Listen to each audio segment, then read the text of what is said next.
Welcome to another edition of YatlifeChronicles, where we are better together than separated. We're at an epic event today. We have Saginaw star, basketball star, football star, KARIM, MCCUNE, Pac-Man. We have him. We have the exclusive sit down at a signing today. He's been through a lot as far as being ineligible. You know, when he was a freshman, he had to sit down, adapt to academics. He had to study, he had to work to get back on that basketball court in order for him to get to where he at now.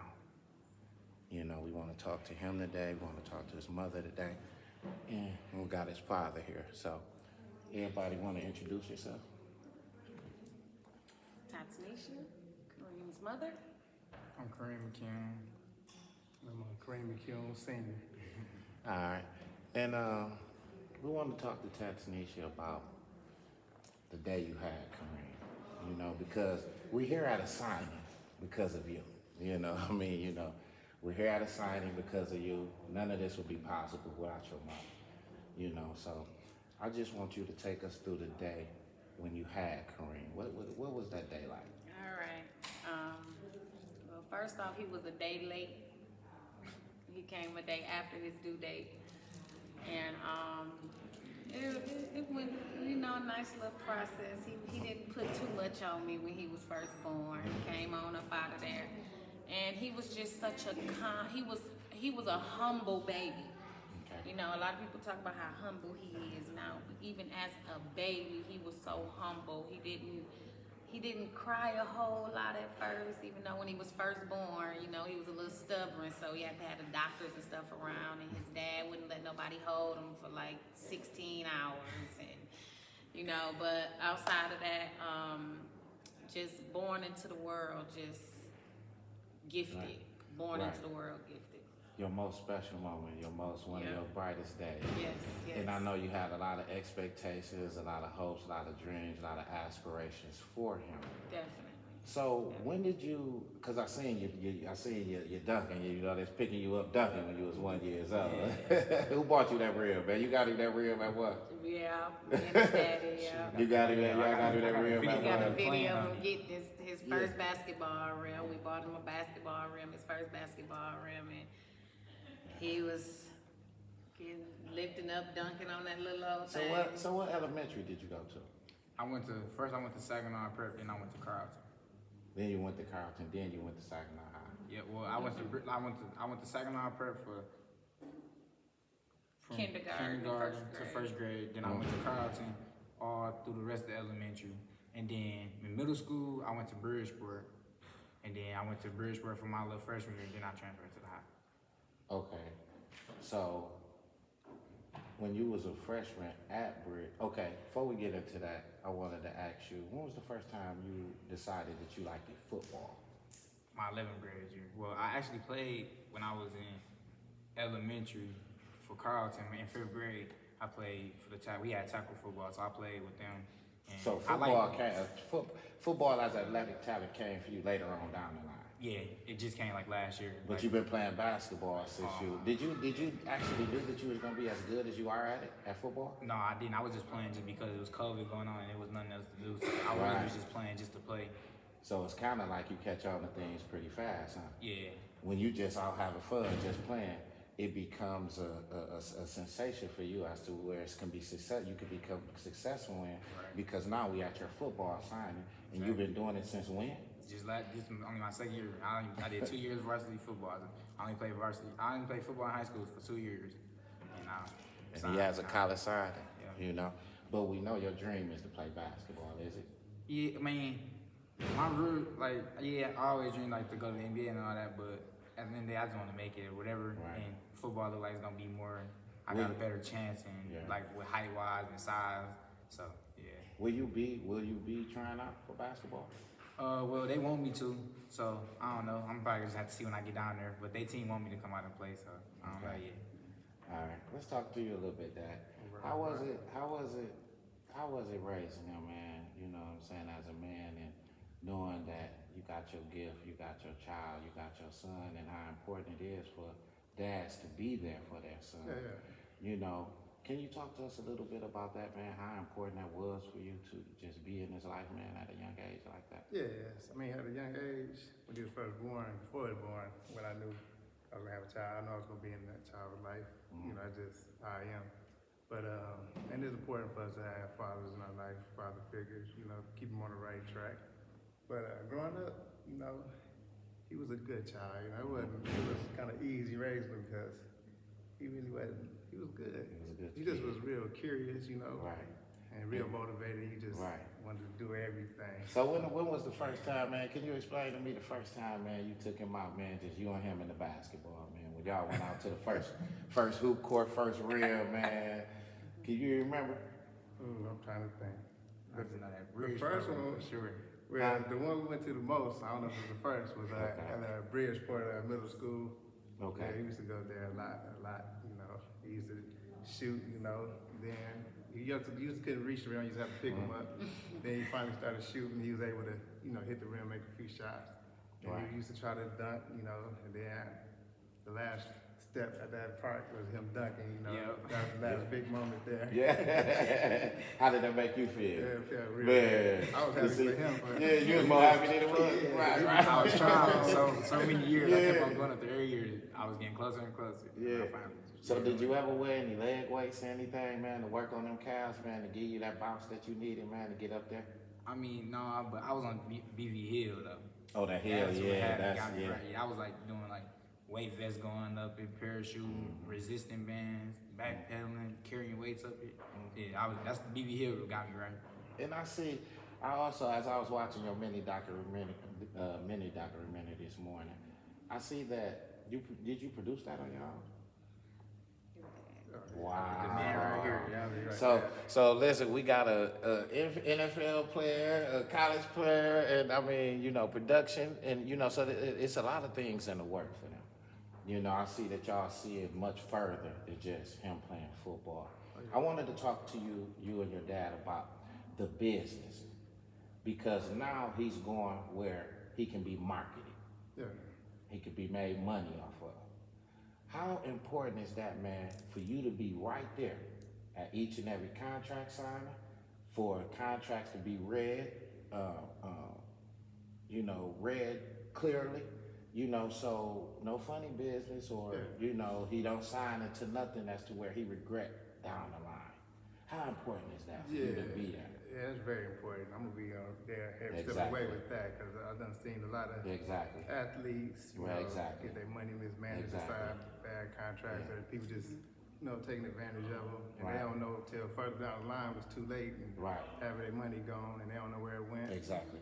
So yeah. Yeah, and the thing about it is that, like, when I watch the Ball family, I see him with his boys and how they pushing their brand and pushing their entrepreneurship. What are some of the things that you and your son and mom, what are some of the things that you guys plan on doing outside of his football career as to pushing the brand? You know, have you guys came up with anything yet? Really, we want to start doing like little camps and stuff like this. And so basketball, so teaching that clothing line, all right. You a know, mentoring program like a boy, because a lot of the little younger ones, they admire Kareem. They want to take pictures with him and they talk about him. My nephew came over the other day and said, I learned about my cousin in school. And they talking about him and he like, hey, that's my cousin y'all talking about. So he been an inspiration you know, him to everybody. A mentoring program, and that's where he came up from. You know, I had mentoring programs and stuff like that, and that's how he's able to be so fluent and so he know a lot of people because of me setting them up for that situation. And you know, a lot of people need that influence, need that positive energy that you give off. I wanted to talk to you about when you was ineligible your freshman year. You was ineligible your freshman year because you were playing the game, you were hanging with people that didn't have the same vision and goals that you had, you know, and you got to a point where Saginaw High say, you can't play. Is that when you transferred from Arthur Hill to Saginaw High? No. Well, actually, at Bridgeport, Bridgeport, yeah. I played Bridgeport my freshman year. So my grades really weren't good my freshman year at all. Okay. but I was still playing or whatever. And that's the reason why I did leave Bridgeport. So when I got to the high, I started off like kind of how my 10th grade year, I started off kind of how my freshman year was, and then they told me I couldn't play. So then that's when I'm like, dang, nah, I see they holding me accountable for not having my grades right now. So that's when I figured out, like, yeah, I got to buckle down and get my grades together and all that. So they ain't let me play, so I had to sit out the first games and all that. So tell us a little bit about how you had to avoid all the distractions, and you had to avoid the video game, and you had to avoid the nonsensical things in life, and buckle down on real life and what matters and what helped you get to this point. Tell us a little bit about the solitude that you had to go in, the peace of mind that you had to buckle down academically and to reach out to the counselors, reach out to the teachers, to promote yourself in order to put your foot back on that court, because you had a goal and you set out and you accomplished it. So tell us a little bit about the strenuous, studious activity it was for you to just set down, buckle down on your grades, and just tune everything else out. Yeah, it was hard, especially because I was younger, so like I ain't had the mindset I do right now and all that. But that's what developed my mindset now. And I had like my dad, my grandma, my corner and them, my mom and them telling me like what I need to do. Especially my grandma, she was like, my grandma used to be getting into it all the time because she used to be telling me the right stuff. But as I got older, I realized, okay, she telling me what's right and all that. But it was hard to be able to buckle down on all that, especially going to Saginaw High. It's just a lot of distractions, a lot of people doing different stuff. But I knew I had to because I knew what I wanted to do. I knew I wanted to play basketball, and I didn't want to just be sitting on the bench while my guys playing and all that. I can't contribute, I can't help nothing, and that's what I love to do at the time. So I'm like, I got to real life buckle down, reach out to who I got to reach out to, talk to my teachers, talk to my counselors and all that, so I can get back to playing what I want to do. So what you was learning at that time was real life lessons. Yeah. You was learning how to set a goal, accomplish that goal, be successful, and you got to your end game of where you was trying to go at the time they told you was ineligible. You could have easily just not did anything, right? Right. But we wouldn't be here today. We wouldn't be here today. So, not only did that life lesson that life showed you, it also helped you to be able not to get back on the court, step foot back on the court, but it also helped you to get to a college, being able to sign with a college, being able to have a scholarship, being able to start a whole new journey in life. Being able to start a whole new prosperity in life. So I want to do, as I came here, me and my viewers, we brought a little something with us, because you prospered in hard times. Right. And you learned some successful habits. So where is it? In 1 second.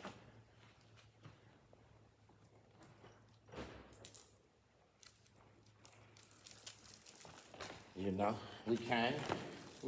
First of all, we want to gift him with the YatlifeChronicles, because he always been an inspiration, to everybody, and always, Appreciate it. been there for me, enjoying the show, But we brought him some life things today, because what life has showed him is some beautiful lessons. And we want you to continue to have those beautiful lessons. And we want you to take that same concept that you set a goal when you were ineligible for basketball, and you was adamant about getting back on that floor, and you buckled down, disciplined yourself, got on your schoolwork, took care of your business. Not only did you get on that floor, but you here at a college signing. So we want to tell you, use that whole concept through life. You taught yourself how to win at an early age. So use that concept when you're on that basketball court. Use that same concept in life. You a winner. You taught yourself to win. So at the end of the day, we brought you 3 books: Success Habits, How to Prosper in Hard Times,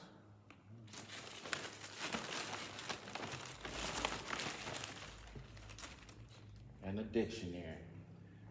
The reason I brought you this dictionary is simple fact is because when you success and where you going to, you're gonna know how to articulate yourself fluently. Right. You know, have an eloquent conversation, man. It'll take you far. Learn words, put them together, read. Go back. Every time you go through a difficulty, every time you go through any type of adversity, remind yourself when you was ineligible, the goal that you set out and you accomplished it. You hear me? Right. So with that being said, man, me and my viewers, you know, we wish you happiness, we wish you prosperity, we wish you the best on your journey. Appreciate it. You know, we love you. You know, Appreciate you, like man. mom. Appreciate You know, and you know, we're here at KARIM, Pac-Man signing, man. I wanted him to show y'all his second. Where's that jacket, man? Where's that Saginaw hot jacket, man? Where's the Yeah, jacket? Go listen, grab we the want jacket. go get that jacket, man. We want to see that jacket. All right. Yeah, she finna get her. Yeah. But anyway, you know, KARIM is just a good guy, man. Today is a good day for him. You know, him and his family, man, all the hard work, the support, his mom, his dad has put in, the labor, you know, I mean, just, it's hard. You know, it take a village, man, to raise a child, you know. And in the same sense, man, all that hard effort and work and paid off, and he's going off to college. What day you leave, man? June 10th. June 10th, man. Stand up, man. Show us that jacket, man. Yeah, man. Yeah, you know what I'm saying? Pac-Man, there you go. Yes, sir. You know, so, all right, you flying off? Yep. You flying off June 10th, man. Yes, sir. You going to Peninsula, man, you know, What and am I gonna do? so, have you ever flew? Yeah, I flew one time with my girlfriend. You did? Yeah, the Florida. What's the longest you ever stayed away from home? I mean, I mean, yeah. if I was going, When it he was went always. What's the most days you ever stayed away from home? Without us, when he went to Florida, probably. Yeah, when I went to Florida. No, actually, no. I went to Ohio for like a week or two. Yeah. Me and my sister. It was me and my Okay. sister. Oh yeah. So- see. My parents weren't down there at all. So Yeah. yeah, that's the longest I did stay away Yeah, from home. so, you know, you going off, you going by yourself, you going foreign territory, foreign land when you don't know nobody, man. You got the right mindset, you got the right aspect. You know how to move, just like you was able to network through your counselors and your teachers and to be able to get your grades to where they was able to go. Right. You know, have your mastermind group when you get there, which meaning is that you dealing with the same people that have the same vision and the same willpower and determination that you have. Right. You surround your people, you surround yourself with the positive, you know, because they can take you far. You know, so wish you the best, man. Appreciate it. You know, this is another edition of YatlifeChronicles where we are better together than separated. Yes, sir. Tune in to the next edition. Thank you.